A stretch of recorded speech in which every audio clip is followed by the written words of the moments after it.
సంగారెడ్డి పట్టణంలో మీకు అందరికీ తెలుసు మున్సిపల్ ఎలక్షన్స్ వచ్చేసినాయి. మరి ప్రచారం కూడా ఇంటింటి ప్రచారం కూడా చేయడం జరుగుతుంది. మరి ఈరోజు సంగారెడ్డి పట్టణంలో 21 వార్డులో తోపాజీ వీణా హరీష్ గారు నిలవడం జరిగింది.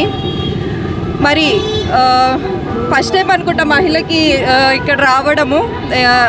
అంటే మహిళలు అన్ని దాంట్లో ఉన్నారు. మరి పొలిటికల్లో కూడా ఉండాలి కదా, పొలిటికల్లో కూడా మనం ఇట్లా ప్రోత్సహిస్తే వాళ్ళు ఇంటిని నడిపిస్తారు. ఒక ఇంటిని నడిపించాలంటే ఎంత కష్టము.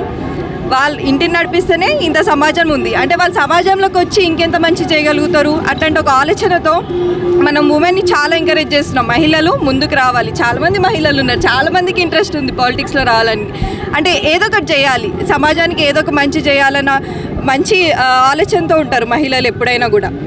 మరి మనం అట్లాంటి మహిళలను ఎప్పుడు ప్రోత్సహిస్తూ ఉండాలి. మరి జగ్గారెడ్డి గారు మీ అందరికీ తెలుసు, సంగారెడ్డి పట్టణం ఇప్పుడు ఏ పార్టీ ప్రతి పార్టీ ఇంటింటి ప్రచారం చేస్తున్నారు. వాళ్ళని చెప్పమనండి సంగారెడ్డికి వాళ్ళు ఏం చేసిండ్రు మేము చెప్పక్కర్లేదు, ఎందుకంటే మేము చూపించినాం కాబట్టి. ఇప్పుడు సంగారెడ్డి ఇంత డెవలప్ అయిందంటే జగ్గారెడ్డి గారు లీడర్షిప్ వల్లనే కదా. ఆ లీడర్షిప్ ద్వారానే మేము అందరం కూడా ఈరోజు పనిచేస్తున్నాం. అలాంటి ఒక లీడర్షిప్కి మేము పనిచేస్తున్నామంటే ఏమర్థము అంటే మేము కూడా అట్లాంటి ఒక లీడర్ అవ్వాలని. ఇప్పుడు వీణా గారు కానీ ఝాన్సీ గారు కానీ ఇప్పుడు 19th వార్డు ఝాన్సీ కానీ మహిళలు అట్లాంటి ఒక లీడర్షిప్ని నేర్చుకొని మరి ఇట్లాంటి కంటెస్ట్ చేస్తుంది ఎందుకు? అట్లాంటి ఒక లీడర్ అవ్వాలి, అట్లాంటి ఒక డెవలప్మెంట్ చేయాలి. ఇప్పుడు మనకి ఓట్లు ఎందుకు? డెవలప్మెంట్కే కదా. చాలామంది యువత బయటికి రావట్లేదు. ఎందుకు ఓట్లేయట్లేదు? మీరు కరెక్ట్ లీడర్షిప్ని ఎన్నుకుంటే మా డెవలప్మెంట్ అనేది కనిపిస్తుంది కదా. మీరు ఎలక్షన్స్ ఎందుకు? డెవలప్మెంట్ కోసం ఇంకేవి ఉండవు. ఇవన్నీ వార్తల్లో వచ్చేవన్నీ కల్పితాలే, అసలు అవేం కాదు. మెయిన్ ఏంటి? డెవలప్మెంట్. సంగారెడ్డిలో డెవలప్మెంట్ ఏ పార్టీ వల్ల అయింది, ఏ లీడర్ వల్ల అయింది ఆలోచించండి ఒకసారి. మీకు చెప్పక్కర్లేదు. టీఆర్ఎస్ వాళ్ళు కానీ బీజేపీ వాళ్ళని చెప్పమనండి ఏం చేసిండ్రు. సెంట్రల్ నుంచి ఏం చేసింది బీజేపీ? మరి టీఆర్ఎస్ 10 సంవత్సరాలు వాళ్ళు ఉన్నారు, వాళ్ళు ఏం చేసిండ్రు సంగారెడ్డికి? మరి జగ్గారెడ్డి గారు ఎమ్మెల్యేగా ఉన్నా లేకపోయినా ఏదున్నా సరే జనాల్లో ఉన్నారు కదా, జనాలకి అందుబాటులో ఉన్నారు కదా.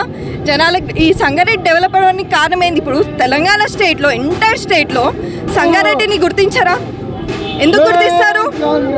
డెవలప్మెంట్కి గుర్తిస్తారు. ఆ తర్వాత దేనికి గుర్తిస్తారు? లీడర్షిప్కి. జగ్గారెడ్డి గారు లీడర్షిప్కి గుర్తిస్తారు. మరి అలాంటి ఒక లీడర్షిప్ని మనం గుర్తించి అలాంటి ఒక లీడర్ మనకు కావాలి అని ఒక గుర్తింపు మనకు ఉంది కాబట్టి సంగారెడ్డి ఇంత పేరు ప్రఖ్యాతలు ఎందుకు వచ్చినాయి? డెవలప్మెంట్ వల్ల.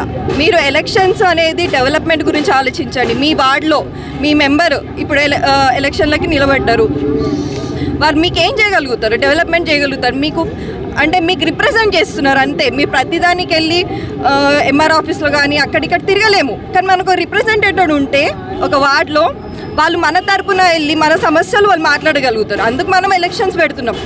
మీరు మీ ఓటుని సవ్యంగా ఉపయోగించుకోండి, డెవలప్మెంట్ కోసం ఉపయోగించుకోండి. సంగారెడ్డి డెవలప్మెంట్ జరిగింది కాంగ్రెస్ ప్రభుత్వంలోనే, జగ్గారెడ్డి గారి ఆధ్వర్యంలోనే. మరి అట్లాంటి ఆధ్వర్యంలో కాంగ్రెస్ పార్టీ ఈరోజు మున్సిపల్ ఎలక్షన్స్ కూడా వచ్చింది, ఇంటింటి ప్రచారం కూడా చేస్తుంది.